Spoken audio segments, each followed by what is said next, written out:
You're listening to Following On talkSPORT, talkSPORT 2 and via the talkSPORT Cricket YouTube channel. Hello, welcome to the show. It's been New Zealand's day. A big day for them. 2-0 down in the series. Coming into Tim Southee's last test match. They batted better than we really possibly gave them credit for on day one. 315 for 9. They started out this morning and they batted for another hour. The tactics by England, mystifying the likes of Steve Harmison and Neil Manthorp, Jeremy Coney and pretty much everyone else. Santner, Mitchell, 1 or 2 changes to New Zealand. Top scoring, finally out. First ball after the drinks break for 76. And then Matt Henry taking 2 wickets in an over. At lunch on day 2, the game in the balance, not so at tea. England bowled out for 143. Joe Root top scoring with 32. There was 20s for Crawley, Pope and Stokes. Not a lot else. Pick of the bowlers, William O'Rourke, who took 3 for 33 bowling. An 8-over spell that will live long in the memory. A lead then of 204. New Zealand had a decision. Do they enforce the follow-on? Of course they don't. They come out and they bat England out the game. Latham went early, chopping on for 19. Will Young, though, put on a good partnership alongside Kane Williamson, who's still there, unbeaten overnight. He's got 50. Young was out for 60. 1 of 2 wickets going the way of Ben Stokes. At the end of the day, though, England miles away from winning this series 3-0. They'll still believe, but New Zealand will too. 340 the lead. I'm alongside Steve Harmison and Anton Devcich. I'll start with you, Anton, actually, because Harmy's been talking all day. New Zealand's day, a big day. But for anyone who was left wondering where this team go post Tim Southee, the answer may have already been there, but certainly categorically proved to be so. William O'Rourke is a player and a half. He is, and he injected... Literally, he's quite tall. Yeah, well, he is that. He injected the energy that New Zealand have been looking for the whole Test series. Obviously, England have batted really well throughout the series, and New Zealand have really struggled to break open the English batting lineup. And Will O'Rourke today, he really hit the crease with energy, and he was getting the ball to talk, he was getting it to move, and he was getting it to bounce. And you know, he's bowling to some of the best players in the world, and he was, to a degree, he was all over them for a period of time. And it was a really good decision to bring him back out straight after lunch. I thought they might have gone Southee for 2 or 3 and then bring Will O'Rourke, considering they've only got 3 seamers, but they made the big call to start with him, and it was a great call. Harmy, 54 for 2 at lunch. England had added 23 to their score. Bethel has scored 12 of them. He was batting alongside Joe Root, and then as we've been talking about, it was that spell, wasn't it? 2 in 2. Bethel, I thought, was given a really tough examination by William O'Rourke, and then, of course, the big wicket. I know Joe Root's the big wicket, but Harry Brook in the form he's in, chopping on first ball. And much like Ryan Sidebottom here back in 2008, a bowler in a clash between these two sides, on a hat-trick so soon after Gus Atkinson successfully did so, Wellington. But and then to come back and pick up the other big wicket, Joe Root steering to 4th slip. And that wasn't the game, but certainly England at that point were in all sorts of trouble, and they weren't able to bat their way out of it, unlike in first innings in Christchurch and Wellington. No, I actually think that it probably was the game when Root was out, because you have got Stokes. Yes, that's coming up, and Pope has been a little bit out of form. He's done well on this series so far, and little cameos that he had, but all of a sudden you take Root out of it, the glue that holds everything together, and that's an in. You, as a bowling unit, you've got an in. Manus talking a little bit earlier about players that you played against who you just couldn't bowl to, and when you got them out, I tell you what, the spring in the step, the enthusiasm within the ring of the group, the fielding group, really sort of lifts, and it lifts in a big way. So to see Joe Root walk off, I actually think that at that time probably was the game, because the deflation in the dressing room from England's point of view, that the great Joe Root's out, the elation of what's happening in the series from New Zealand's point of view, that the great Joe Root's out, just put a little spring in the step. And Santner came on, and we didn't know if it was going to spin or not. Did it really spin? England Stokes got LBW trying to, play the aggressive shot across the line. The one that Pope got, pushing that one first up from Mitch Santner. I mean, I looked at the middle order of New Zealand and the way they got out. I think they gifted England their wickets in a software. I think in this innings, the way England batted and the way England were dismissed in probably soft ways, it was more of a contribution of how well New Zealand bowled from both ends and put England under pressure. The day started off in slightly surreal fashion. Fielders all out on the boundary. A new ball that was, second new ball that was only 2 overs old. And England weren't bowling to Ricky Ponting. They were bowling to Mitchell Santner. And you and Neil Manthorp couldn't get your head around why that was then. Can you get your head around why that was now? The only thing I can think of is the runs that New Zealand potentially could have gotten to take the total up towards 400 if Mitch Santner had come off was a total that Ben Stokes didn't feel as though he felt as though he was. I think he probably felt that was too much and he couldn't give that away, so he had to go the ring field. I would like to have seen a couple of catches. It was the ball was 2 overs old, so you have 2 catches into that, and then you're still looking to try and get Mitch Santner out. I don't know. I'll be interested to hear what Ben Stokes says about it. Paul Collingwood's doing the media, and we'll hear from that later. I'm sure Paul will not give us the sort of... he'll give us an honest answer, but I don't think he'll give us the real reason why England went down that road. But I also look at it in this, and Anton might have an opinion on it as well, having played a hell of a lot of cricket and been in them situations. You're actually damned if you do and damned if you don't bowling at the tail. You put them all out and you don't get a wicket, and you look like you do. You get people like me and Manners having a go at it and saying, well, why are you not doing this? Then you bring everybody in. You go at 8 and over, 9 and over, and you go, why are you not putting everybody out? You're just not. There's a no-win situation. There's not a right or wrong way to do it. You've just got to somehow get that wicket. And I just felt at that time, first 4 overs, 5 overs of this morning, with a second new ball being 2 overs old, England could have gone at Santner early to try and nick him off and then spread the field and gone back. You're kind of damned if you do, damned if you don't, when it comes to selection as well. There was a lot of pressure on the selectors here in New Zealand to drop Tom Blundell, and then he scored the century in second innings at Wellington. There was pressure to drop Devon Conway. There was pressure to bring in Will Young. There was pressure to bring in Mitch Santner. Essentially, you can't. It's an 11-a-side game, right? But the selectors did make 2 decisions for this Test match, and both have paid off handsomely. Will Young backing up his first innings score.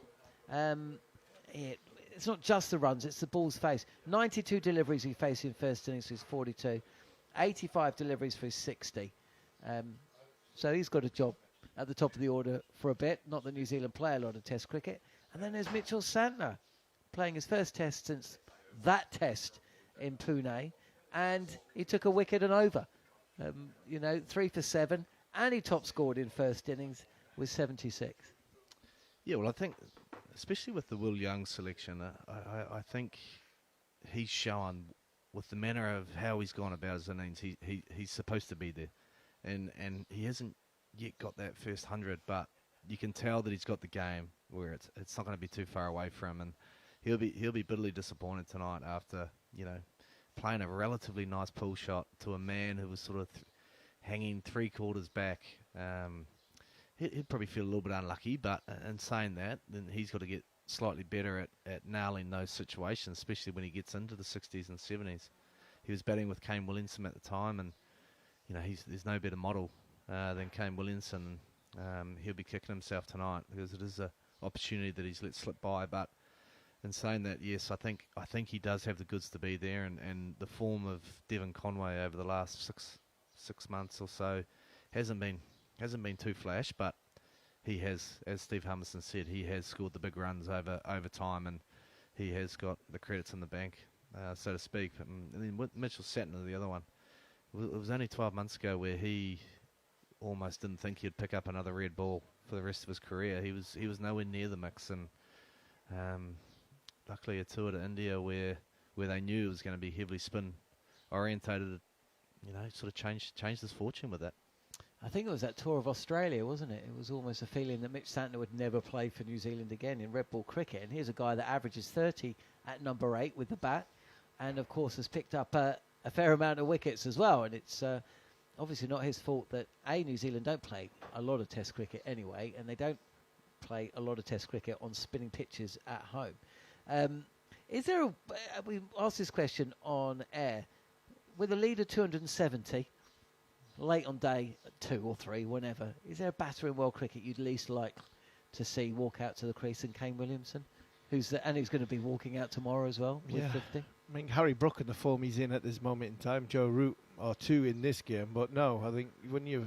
He just doesn't give a chance. At least with Brook, you feel like you're in the game. You might be 100 off, 60 balls, but at least you're kind of thinking, well, one might be coming my way soon. Well, your mindset changes very, very quickly, because you still feel at 270 when Kane Williamson walks out, I've got a chance. If Harry Brook stays for an hour, you go, the 350 in front, we've got no chance. And I think that's the difference, the style of player. But I get what you're saying. I think the player of Kane Williamson's class is, whatever you do from a captain, whatever you do from a bowler's point of view, you ain't going to change his mindset. You ain't going to change his way. You ain't going to change the demeanour of Kane Williamson, of going out there, picking his bat up, playing every ball on its merit. And we'll get to the game situation when the game situation sort of needs you to get to it, which at this moment in time, there's 3 full days left. We're 270 in front. You walk out to the wicket. I'm just going to bat. Let's see where we get to. End of the day's play. We're 340 in front. Good situation. Come out tomorrow morning. Same again. If he's still there at lunchtime, then he might change a gear and go into second. Because at this moment in time, he's not exactly trying to change the gear to go into third. The car's cruising, isn't it? It is cruising lovely. And you're right. You wouldn't want anybody else to go out there in this situation. And as a bowler, the person you probably didn't want to see was definitely Kane Williamson. We're going to hear from Paul Collingwood very shortly. He's been speaking with talkSPORT's Scott Taylor. Come tomorrow, it's a huge ask, isn't it? New Zealand's lead 314, 7 wickets in hand. Actually, I tell you what, I'll ask you a question in a second. We can hear from Paul Collingwood, the England coach, for talkSPORT's Scott Taylor. So Paul, a difficult day in the field. Just sum up the thoughts after day 2. Yeah, it's got to be said, it hasn't been our best day of Test cricket. Obviously, disappointing day.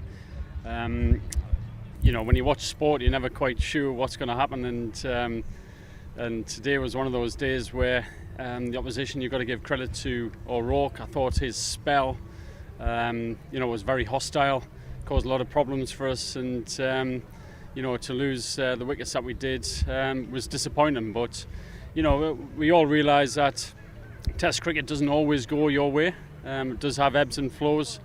And, whatever we do from this point, we'll still be looking to win this game. What was it about the wicket that made the batters struggle compared to, you saw how Kane and Will Young batted on it this evening? What was it about your batters which sort of struggled on this wicket? Yeah, look, I thought of the energy that they put on the ball. I thought, Matt Henry's always causes us problems at the top of the order, the way he nips the ball both ways. He got a beauty to nip back into Ben Duckett's pads. But I thought, again, when you watch Test cricket, you want to watch those special moments where you're saying this is something wow. And I thought, that hostile spell of O'Rourke, really set it aside. That they put us under pressure. They got plenty of bounce. He got the ball nipping back into the right-handers. So it caused us a lot of problems there. And Santner just came on at the end and seemed to clean it up with a bit of turns. So again, disappointing, but we'll always look at ways to try to win the game from this point. It's, as I said, we've got a lot of match winners in that 11, and they'll all still be wanting to go out there and win this game. What's the discussion in the dressing room about the first hour this morning with the field setting, with them 9 down in the new ball?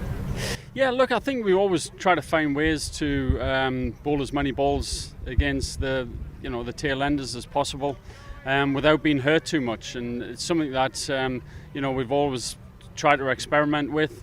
And with a short boundary like it is, You were kind of hoping that Santner would try to take them on. But they didn't hurt us too much, to be fair to them. They didn't score that many runs. I know it took a little bit of time, but you know, you're still looking at ways that the opposition aren't going to take momentum into their bowling. Just a word on your bowling attack. They're clearly sore from a day yesterday, but still running hard and 100% effort. Yeah, they always do. You know, we always know we've got a team in there that's very close. Everyone wants to work for each other, and the effort's always there. And you know, when you've only had a 30-odd overs rest, it's pretty hard to go back out there with that same kind of energy. But the boys always put in. It's always been exceptional, and hopefully we can come out tomorrow and have a much better day. I know the special thing about this team is that they'll always believe and they'll always keep going, but is there a sort of target you look at tomorrow and think anything over that? Then not at all. I think it's kind of exciting in many ways that we're so far behind the game, but still have that belief that something special can be done. These guys have broken records in the past, and you know, I think the one thing about this ground, if there was a ground that you could go out there and you know, break a huge record, then the size of this ground, the way the outfield is, anything's achievable. But yeah, we'll certainly need a better day tomorrow. Paul Collingwood with Scott Taylor there. So there you go, Harmy. They were a little bit fearful of Santner's hitting power at the start of the day. Yeah, no, I mean, Collie speaks honestly. He's always quite honest when he does interview. Give credit where credit was due, which was right to O'Rourke. Like I said before, you're not whichever way you go at tail enders, and it takes either a long time or you go around a park. That means you've took the wrong option. There's no right or wrong way to go on that front. And you know, they're right. They believe. This group does believe. Brendan, he prides himself, and so does Ben, on a when you walk into a ground and you look at the team that's in the field and they're chasing everything, they're harrying everything, you don't know which team's on top or not. And I think that's the beauty about this group and the togetherness about this group. I think they would have been strained because bowlers have only had 35 overs off. But when it comes to it, even if England have to go and chase 480, close to 500, I mean, they'll have a good crack at it. Whether they get there, I mean, it's a long shot. I've said it many, many times before. The record books are there to be broken. And if anybody's going to chase a big score in world cricket, this is the team. I'd love to be able to commentate. You know this ground better than most. 340 lead for New Zealand. What score would New Zealand have to set England for there to be no nerves whatsoever that England can chase it down? Personally, I know this ground is a very good chasing ground. Obviously, in white ball cricket, teams tend to want to chase. 500 would be a minimum, I'd say. Especially with the history and the previous scores that England have put on the board against different nations. You know, you're looking 600-700 at times, and this ground won't be a match for any of the English batsmen in terms of size. So the one thing England will have to do well is they'll have to take the New Zealand bowlers deep into their spells. They won't be able to win it in the first session, but you know, if they can limit the damage and tick along nicely, when they get Southey, O'Rourke and Henry into their third spells of the days, that's when they can really tee off and try and push the game as quickly as they can. So I would say minimum 500, and they'll probably even look to push past that. If they bat LT, they'll go past 500. Harmy, I suppose, get rid of Kane and Ravindra early. We know that the lower order for New Zealand doesn't always fire. It's incredible to say England will still actually feel they can win this game. Yeah, they'll still have a go at it. They'll have a red hot crack. I think once they get past 450, they've got too many. I mean, yes, the big score on ground. I think psychologically, 450, the mental energy that they've used in this series so far, the exhaustion that a lot of these players look in at this moment in time. I mean, it's going to be a hefty chase, whatever it is. So from that, I think once they get to 450, I think that's too many. Okay, well, Steve Harmison and Anton Devcich will be back tomorrow for day 3 here at Hamilton, where we're expecting a little bit of wild weather as well. We shall see.